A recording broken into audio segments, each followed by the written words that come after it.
Assalamualaikum warahmatullahi wabarakatuh. Selamat sore pemirsa Tegar TV dimanapun Anda berada. Jumpa lagi kita dalam dialog spesial. Kali ini bersama mantan Ketua DPRD Provinsi Lampung, Bapak Dedi Afrizal Eskep MM OMH. Ya, Dedi Afrizal Eskep MH yang kita kenal tadi sebagai mantan Ketua DPRD Provinsi Lampung. Dan juga beliau adalah pengusaha rumah sakit di Tulang Bawang ya Pak Dedi. Ya, oke.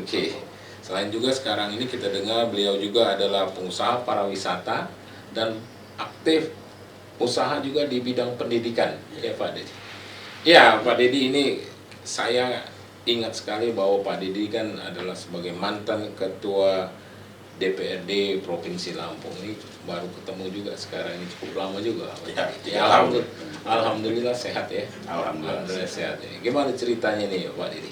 Silakan Pak Dedi. Alhamdulillah pasca Purna Bakti di DPRD Provinsi Lampung, saya mengoptimalkan kegiatan-kegiatan di masyarakat ya, dengan ikut mengawal, mengawasi dan membina staf di rumah sakit dan juga usaha pariwisata ya yang saya bangun dulu, dan juga pengabdian di bidang pendidikan. Saya membuat satu unit sekolah yang insya Allah mestinya tahun ini sudah mulai bisa menerima siswa boarding school. Oh, jadi pendidikan itu ya? Jadi pendidikan, pariwisata, kemudian kesehatan. Iya. Ya.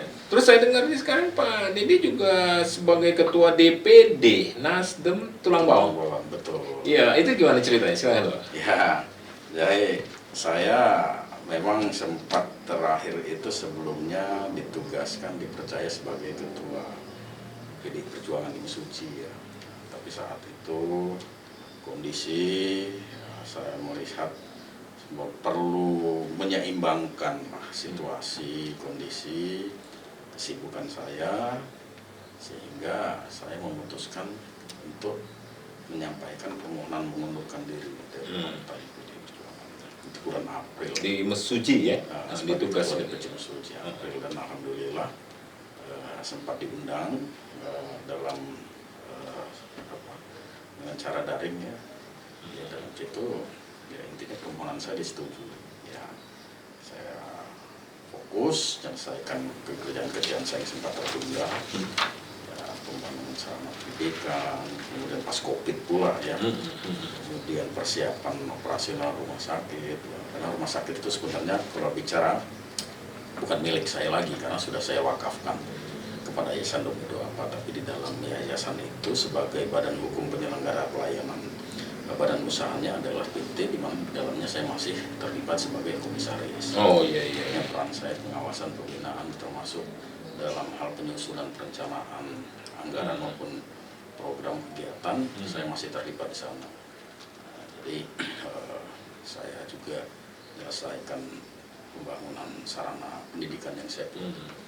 Alhamdulillah masuk ke 2022 ini masih COVID itu ya. Tapi kelihatan COVID sudah mulai mereda. Ya, memang akhirnya Ketua DPW Partai Nasdem mengundang saya dan mengajak bergabung lah. Ya, sebagai Ketua DPD Nasdem Tulang Bawang. Beliau memberikan kepercayaan kepada saya. Memang saya lihat pada saat saya tidak ada dalam partai politik, ya nyaman ya dari hiruk pikuk dunia politik, penugasan-penugasan politik saya terbebas. Namun saya melihat ada yang kosong saat hal-hal kita berkaitan dengan aspirasi masyarakat. Kita nggak punya jaringan, kita nggak punya jembatan. Nah, karena saya merasa begitu masuk 2022 ini waktu saya dah cukup longgar, kegiatan-kegiatan saya kemarin sudah banyak yang saya selesaikan. Pada saat diajak bergabung, saya pikir nggak ada salahnya lah saya bergabung. Bagaimana membuka jaringan dan hubungan nantinya. Bagaimana di partai politik ini kan ada kader-kader partai yang duduk di anggota legislatif maupun di eksekutif.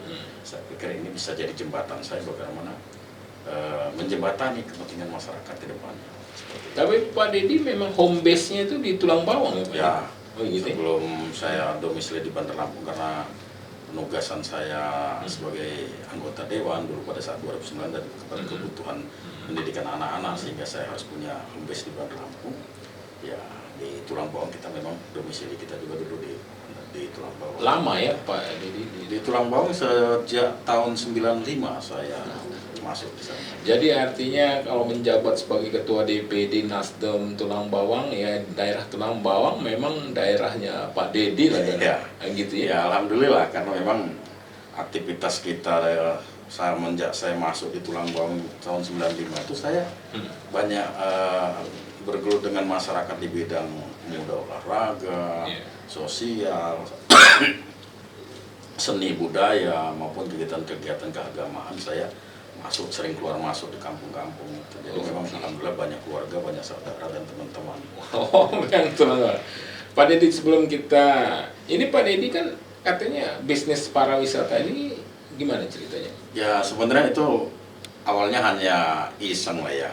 Karena saya punya tempatnya itu sebenarnya dulu perkebunan kebun karet yang saya lihat pertumbuhannya tidak baik ya, kurang produktif hasilnya, sehingga saya lihat saya cobalah ya, saya buatlah saya olah sedikit-sedikit, saya buatkan tempat-tempat spot-spot foto atau kemudian ya berkembang terus sampai akhirnya fasilitas-fasilitas waterboom, resto, pemancingan, kan gitu. Ada gedung ini juga gedung pertemuan yang bisa digunakan untuk meeting ataupun untuk wedding kan gitu. Ya. Di daerah Tulang Bawang, tepatnya di mana Pak Dedi? Di unit 2 juga. Di unit 2 ya? Di Jalan Etanol. Namanya? Ya, Panorama Resort. Panorama Resort. Jadi alam, suasana alam gitu ya? Ya, ada danaunya juga. Memang tanahnya kan gelombang-gelombang sehingga saat saya meratakan tanah itu maka terbentuklah adanya danau ya. Jadi danau itu tempat wisata airnya juga kita manfaatkan. Oke, ya Pak Dedi, sebelum kita bicara sesuai dengan tema kita, dialog spesial kita mengupas aktivitas politik song pemilu 2024 karena kita tahu memang aktivitas geliat politik ini sudah mulai bergerak untuk menghadapi 2024. Kita akan dialog ini pada sesi kedua ya Pak Dedi ya. Ya pemirsa Tegar TV dimanapun Anda berada, kita seperti saya sampaikan tadi dialog spesial kita ini bersama dengan Pak Dedi Afrizal Eskep MH. Beliau sekarang ini adalah sebagai ketua DPD Nasdem Tulang Bawang, juga pengusaha rumah sakit, pengusaha pariwisata dan pendidikan. Kita akan lanjutkan dialog spesial kita di sesi berikutnya. Jangan kemana-mana pemirsa, tetap di Tegar TV.